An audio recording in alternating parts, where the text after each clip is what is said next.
Assalamualaikum warahmatullahi wabarakatuh. Bismillah, alhamdulillah. Alladzi qala fi kitabil karim wa huwa asdaqul qailin. A'udzu billahi minasyaitonir rajim. Bismillahirrahmanirrahim. Innallaha wa malaikatahu yusholluna 'alan nabiyyi. Ya ayyuhalladzina amanu shallu 'alaihi wa sallimu taslima. Wassalatu wassalamu ala hadan nabiyil karim Sayyidina Muhammadinil qail man shalla alayya min ummati mukhlisan min qalbihi sholatan wahidatan sallallahu alaihi asra sholawatin wa rafa'alahu asra darajatin wa maka'anhu asra sayyiatin. Amma ba'd. Para pemirsa dan para pendengar LD NU MB Jembaron yang saya muliakan, Rasulullah SAW, beliau telah mengatakan seperti saya sampaikan tadi, bahwa barang siapa yang membaca sholawat kepada Kanjeng Nabi dari umatku, sekali saja, membacanya dari dalam hati yang dalam dengan rasa ikhlas, maka sholawat sekali padaku tadi oleh Allah akan dibalas 10 kali sholawat. Dan Allah akan mengangkat derajatnya orang itu 10 derajat. Dan Allah akan memaafkan seluruh 10 dosanya orang tadi. Para pemirsa dan pendengar yang saya muliakan, sahabat Anas bin Malik ini pernah meriwayatkan suatu hadis. Dia mengatakan Rasulullah SAW bersabda, Atani Jibrilu faqala, ya Muhammadu man adraka Ramadana falam yughfar lahu famata fatakhulan nar fa'abadahullah. Qultu amin.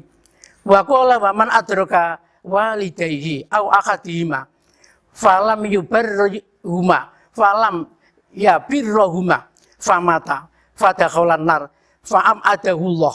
Qultu amin. Wa qala man dzukirta indahu falam yusalli alaika famata fatakhulan nar fa'abadahullah. Qultu amin. Rasulullah SAW di suatu saat itu pernah akan naik mimbar. Sebelum naik itu mengatakan amin. Begitu naik mimbar, di atas mimbar Kanjeng Nabi mengucapkan lagi amin.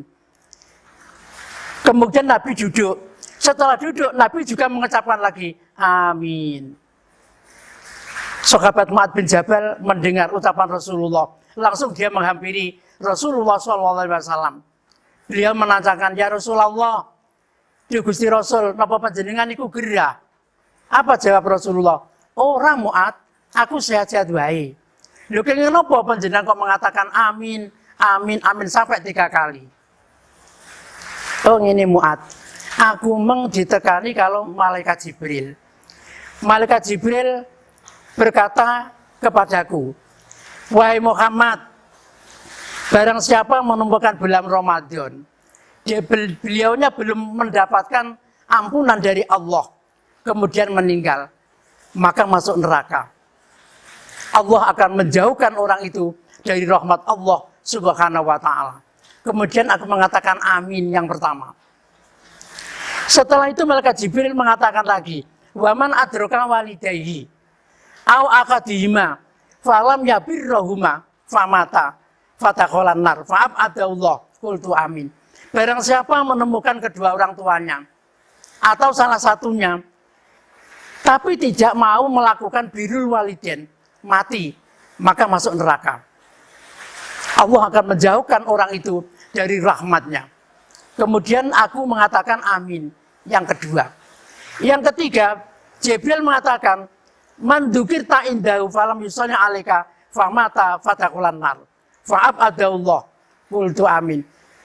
Jibril yang ketiga mengatakan, barang siapa yang aku disebutkan di sisinya kemudian tidak mau mengucapkan sholawat kepadaku, kemudian meninggal, masuk neraka.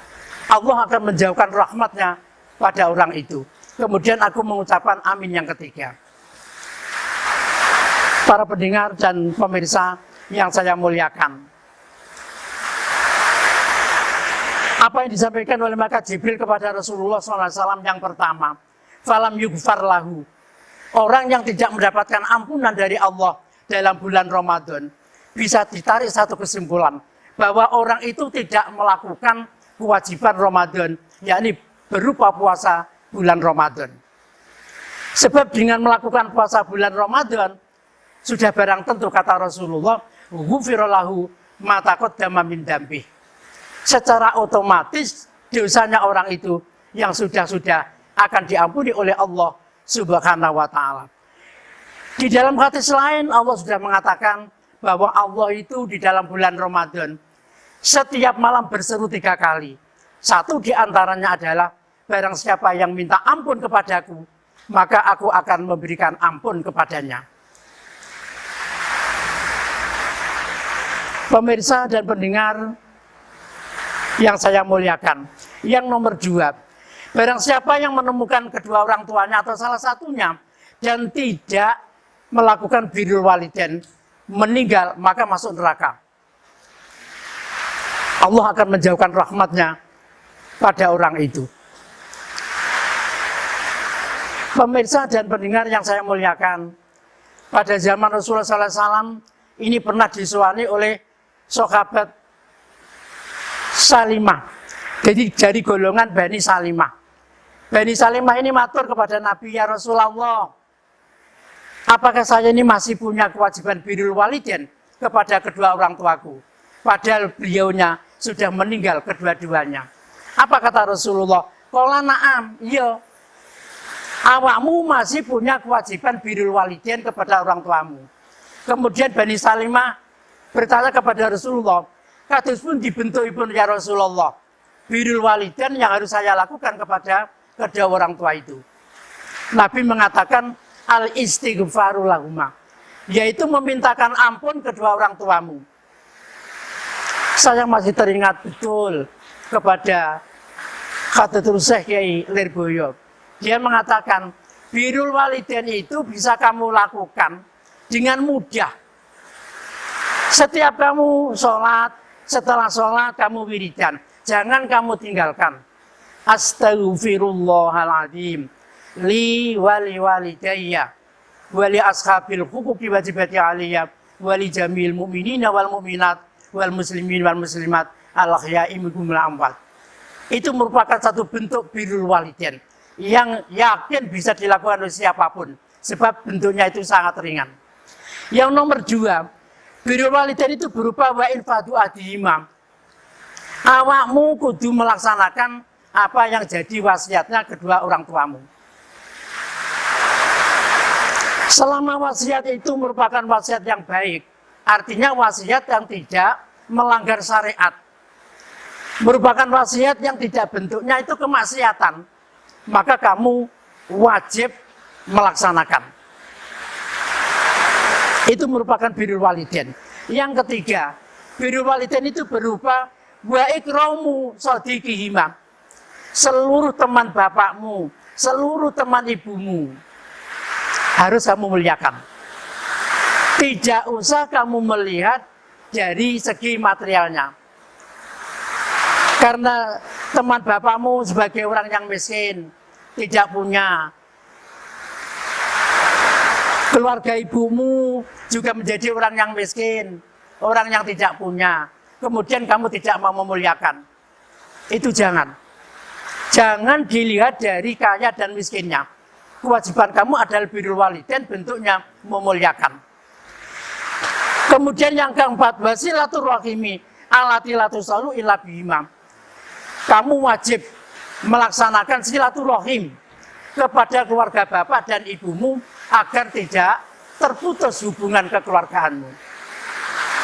Para pemirsa yang kami muliakan, yang saya muliakan, apabila ada kurang dan lebihnya, lebih-lebih kesalahan dalam saya mengatakan, mengucapkan mohon maaf lahir batin.